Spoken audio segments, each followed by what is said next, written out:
Assalamualaikum warahmatullahi wabarakatuh.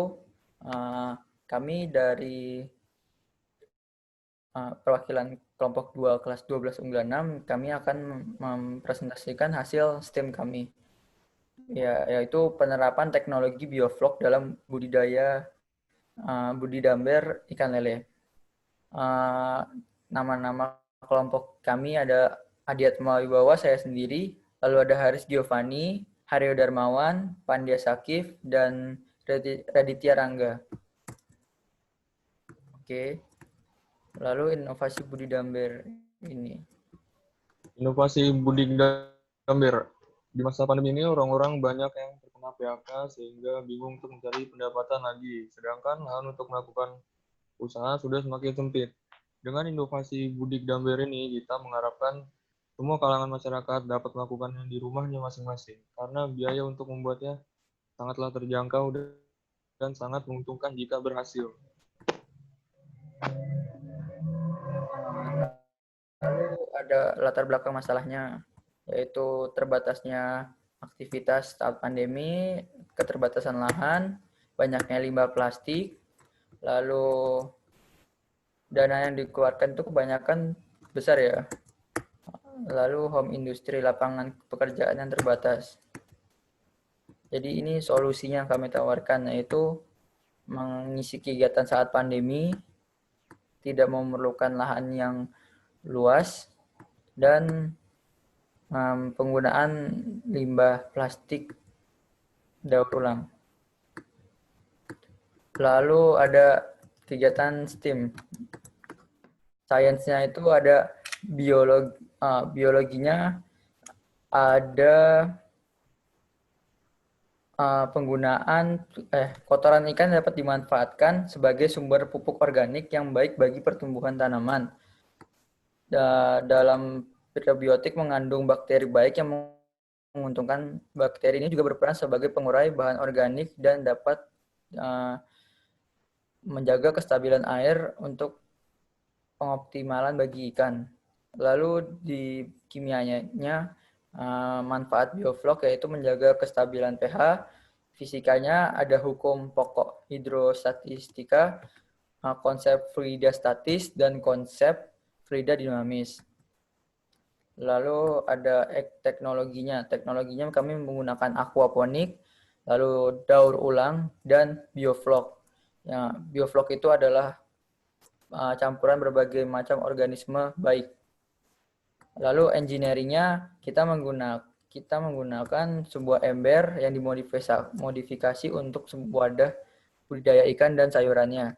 Lalu ada cara kerja mesin aerator yang dihubungkan ke dalam ember sebagai distribusi airnya. Lalu ada art, menghias produk semenarik mungkin, seperti membuat mural dan grafiti. Lalu ada matematiknya, menghitung volume dan luas permukaan tabung atau emberis tersebut. Baik, langkah-langkah pembuatannya. Langkah-langkah pembuatan. Yang pertama adalah lubangi bagian sisi ember seukuran dengan lubang keran, lalu pasang keran pada bagian yang sudah dilubangi tadi.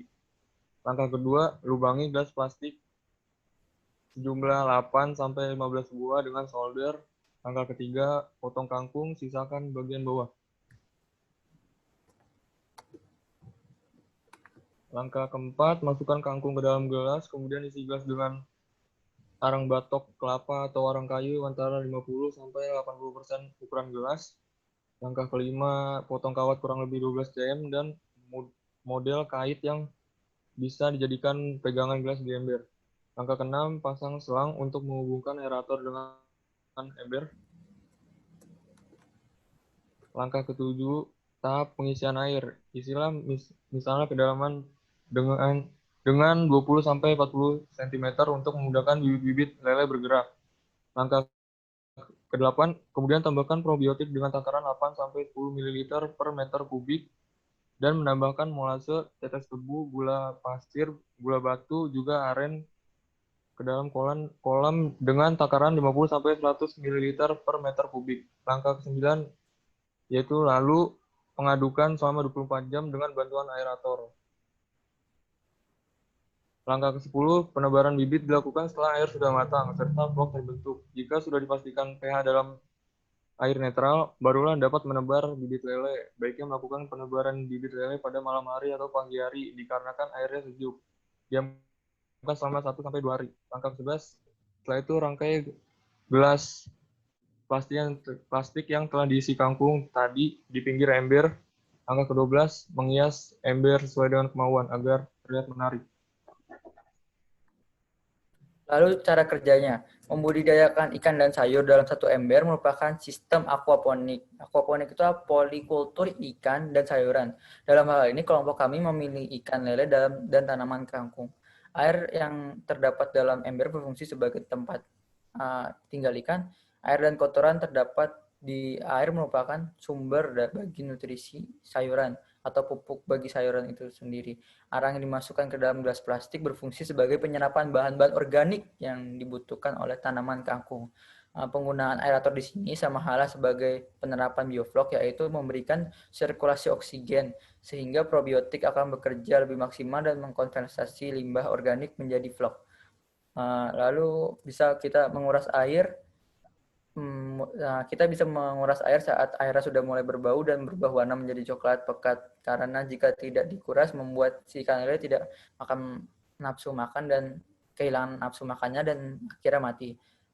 Berikan ikan lele makan secukupnya 2-3 kali sehari, karena jika ikan lele kelaparan akan membuat si lele itu menjadi kanibal.